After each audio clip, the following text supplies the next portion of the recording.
Olá meninas, como é que vocês estão? Todos estão bem? Ótimo, maravilha, preste atenção. Eu vou revisar a vocês, ainda sobre o realismo e naturalismo, certo? A Europa na segunda metade do século XIX, em seguida a correção da atividade. Vou falar um pouco e em seguida vamos corrigir, certo? Vou revisar um pouco e em seguida corrigir a atividade do livro, ok? Espero que todos estejam bem e vamos lá, vamos estudar. Estou com saudades, ok? Vem comigo. Vamos lá. A Europa da segunda metade do século XIX apresenta como principal característica a consolidação do poder da burguesia, tanto em termos ideológicos, ou seja, o liberalismo político, quanto em termos materiais, no caso, o liberalismo econômico. Esse processo desencadeia a aceleração vertiginosa do sistema capitalista, por meio do avanço industrial. Entre as grandes descobertas da época, destacamos aquelas ligadas ao expressivo aumento da velocidade das comunicações. As máquinas a vapor sofisticam o sistema de locomoção e novos sistemas de impressão, que agilizam a circulação de livros e jornais, certo? Preste atenção. E aqui nós temos o quê? Nós temos aí a Europa na segunda metade do século XIX. O que era que tinha?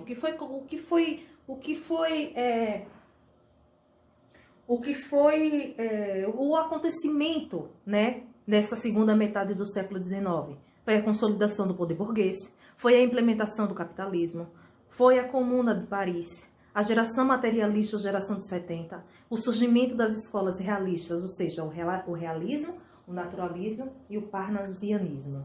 Olha, gente, preste atenção. Aqui eu coloquei para vocês, as principais correntes científicas e filosóficas desse período, ou seja, desse período da geração materialista.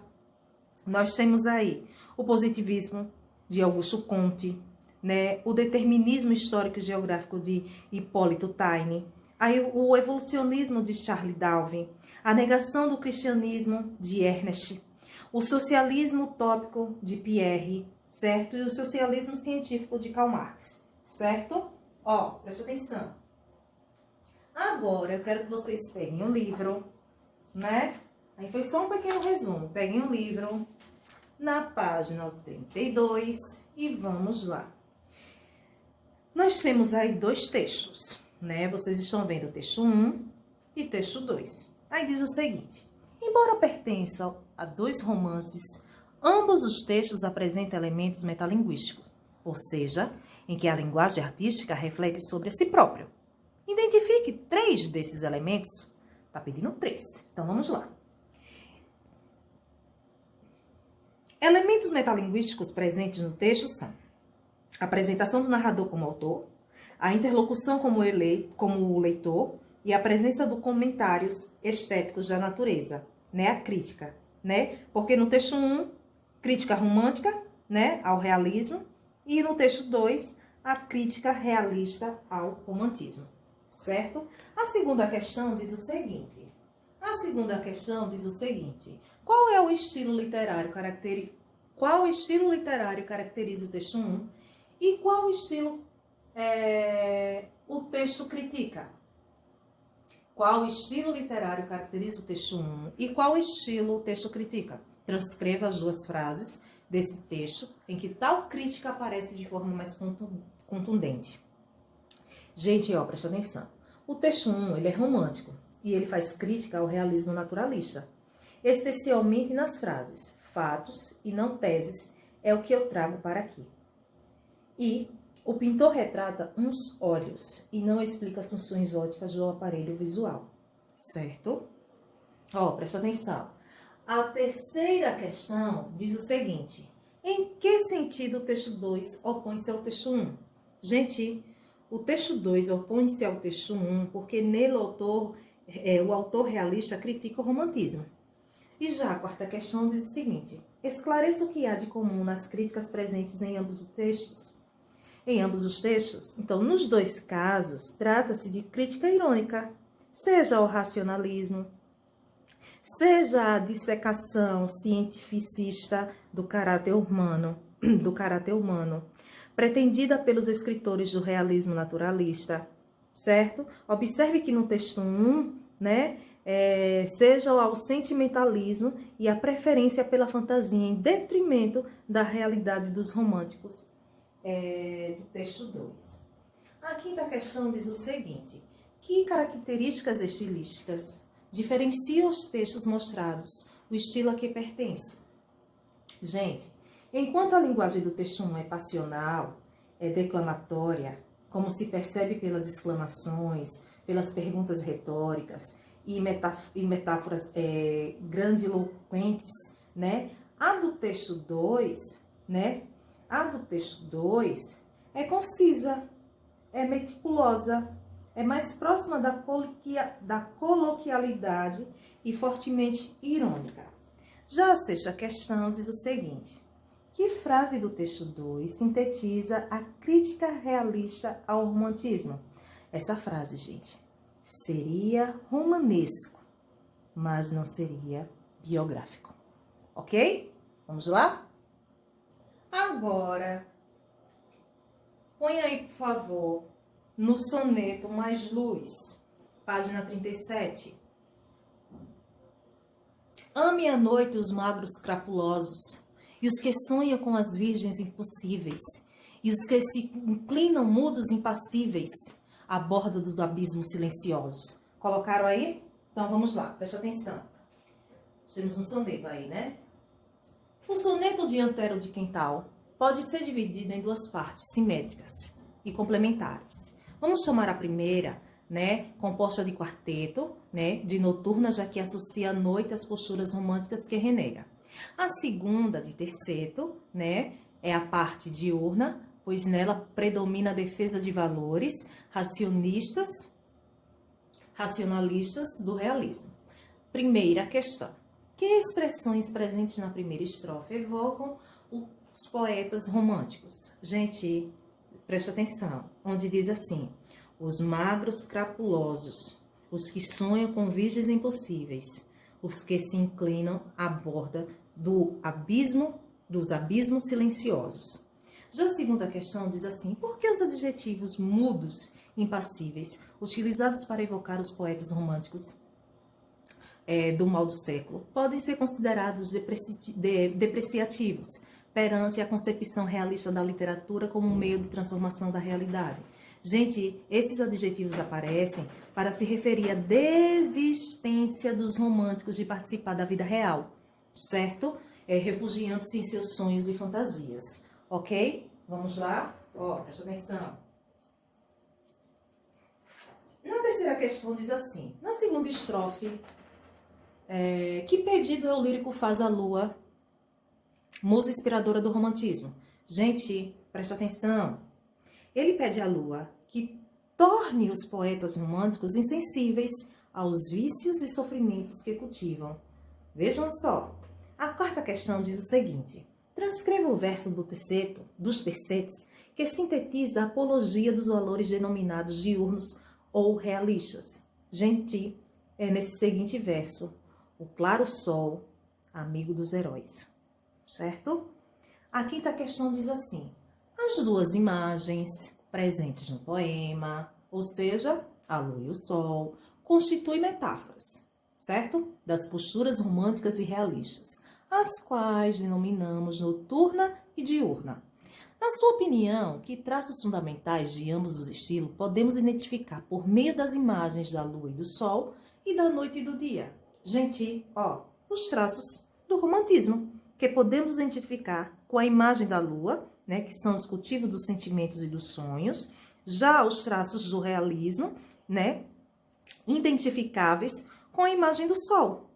São a racionalidade, a objetividade, a ênfase na realidade cotidiana, certo? E a sexta questão diz o seguinte: considerando que o soneto defende as ideias realistas, em detrimento dos românticos, né, interprete o título Mais Luz. Gente, preste atenção.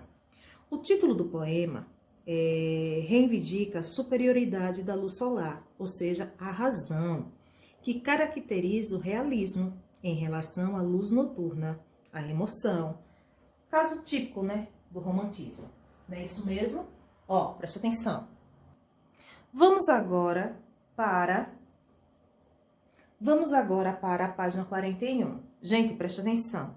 Onde diz assim: leia os sonetos de Antero de Quintal e responda as questões que seguem. Tem texto 1, que diz logo assim: no céu intemerato e cristalino, pode habitar talvez um Deus distante, vendo passar um sonho cambiante, o ser como espetáculo divino.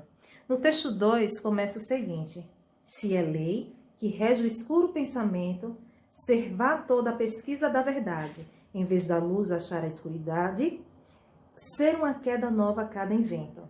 Então, vamos lá. A primeira questão diz o seguinte: no texto 1 da primeira fase de Antero de Quintal, primeiro quarteto se refere ao céu e o segundo à terra, né? O verso que indica o distanciamento e a dúvida do sujeito lírico quanto à existência de Deus. Gente, pode habitar talvez um Deus distante. Pode colocar aí, que é o verso que diz assim, que pode habitar talvez um Deus distante. É na primeira estrofe, no segundo verso, certo? A letra B diz assim: o verso que se refere à liberdade da escolha do homem quanto às suas ações na terra. Cada terra blasfema ou ergue um hino. Cada terra blasfema ou ergue um hino. Certo? Vamos para a segunda. A segunda questão diz o seguinte. Não foi, só um minuto. Não foi. Foi. Depois de reler os tercetos do texto 1, explique. No primeiro terceto, o eu lírico vê a ideia como uma força que se encarna no peito humano para fazê-lo pulsar. Há uma metáfora aí e uma comparação presentes no terceto que comprovam essa afirmação. Vamos identificar e em seguida responder o que se trata de uma visão romântica a respeito da ideia. Olha, metáfora, quando diz assim: o seu pulsar são chamas que crepitam. E a comparação é quando diz assim: paixões ardentes como os vivos sois. Ó, trata-se de uma visão romântica porque a ideia é vista como algo que o sujeito lírico idealiza de forma passional, de forma apaixonada, certo? A letra B diz o seguinte: no segundo terceto, o eu lírico inspirado na força da ideia defende para o homem o destino de luta. Como esse destino se relaciona com o projeto da poesia realista? Gente, preste atenção. O destino humano de luta, né, defendido pelo eu lírico, relaciona-se com o projeto da poesia realista por explicitar o seu objetivo de racionamento interferir na sociedade, a fim de transformá-la, certo? A terceira questão, ainda no primeiro quarteto do segundo texto, né, da fase metafísica de Antero, defrontando-nos com a perda de certezas do eu lírico em relação à soberania da ideia. Cite duas expressões desse quarteto que comprovem tal afirmação e aponte a imagem nela presente que se opõe à comparação da ideia com o sol, do texto 1. Gente, as expressões são as seguintes: escuro o pensamento e em vez da lua achar a escuridade. A imagem da escuridão, de falta de luz, presente em ambas as expressões, opõe-se à comparação da ideia com o sol, certo? Ó, e a quarta questão diz o seguinte. Em que sentido o segundo quarteto do texto 2 aproxima-se da fase realista de Antero, na qual há idealização do pensamento da racionalidade? Gente, o segundo quarteto do texto 2 defende como lei a busca da claridade, do claro entendimento racional, aproximando-se, por isso, a da fase realista de Antero. Já a quinta questão diz o seguinte: quais os significados da terra e do céu, do homem de Deus? Gente, a Terra é um espaço onde o destino lançou o homem para que ele viva e lute, enquanto o céu é o espaço onde um Deus longínquo, né, impassível, assiste como um sonho, né, um espetáculo de ser. No texto 2, a Terra transforma-se em degredo, ou seja, em prisão, e o céu em destino humano, ou seja, luz de uma outra vida. Já a sexta questão diz o seguinte: baseando na resposta que você deu à questão anterior, explique por que no texto 1 predomina uma visão existente que se aproxima das propostas da poesia realista e que no texto 2 a visão predominante é a metafísica. Gente, por que o soneto 1, o eu lírico se mostra próximo dos valores terrenos e distantes dos valores espirituais?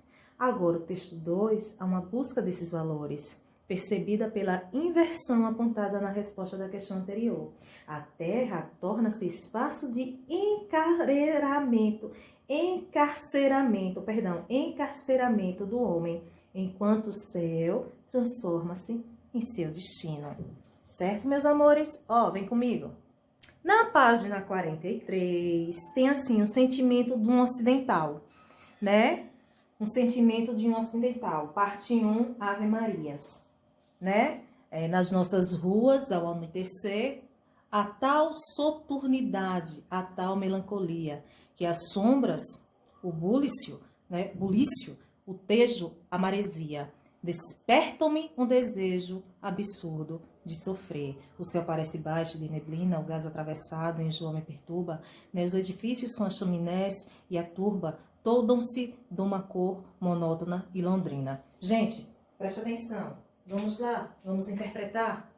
No primeiro quarteto, que passagem provoca o desejo absurdo de sofrer, a que se refere ao sujeito lírico? Gente, uma passagem urbana, ou seja, é a cidade de quê? De Lisboa, cujas ruas, ao cair da noite, parecem-lhes soturnas e melancólicas, com suas sombras, seus rumores, o rio Tejo e a maresia.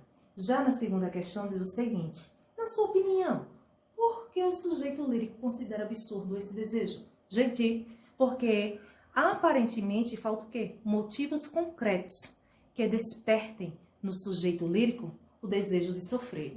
E a terceira questão diz o seguinte: a segunda estrofe, ela intensifica certa negatividade presente na passagem enfocada no poema. Que aspectos são tratados nessa estrofe e por que podemos considerá-los negativos? Gente, preste atenção. A segunda estrofe descreve características da cidade. As chaminés, a multidão, os gases, a neblina. Podemos considerar tais aspectos, sim, negativos, certo? Por serem responsáveis pela ausência de cores e de silêncios nos centros urbanos, certo? Vamos lá. A quarta questão diz o seguinte: se comparamos a terceira e a quarta estrofe, percebemos que o eu lírico encontra algo que se opõe, o quê? Que se opõe à sua tristeza. Algo que lhe desperta entusiasmo, embora passageiro. O que é que desperta o seu entusiasmo? Gente, a possibilidade de viagem, de deslocamento no espaço em direção às grandes capitais do mundo, certo? Com tudo que pode oferecer. Já a letra B diz o seguinte: por que esse entusiasmo é passageiro? Por quê, gente? Utilize as duas imagens da quarta estrofe para elaborar sua resposta. Gente, presta atenção. Por que esse entusiasmo é passageiro? Porque a realidade se opõe com sua rotina asfixiante. As edificações de madeira semelham-se às gaiolas.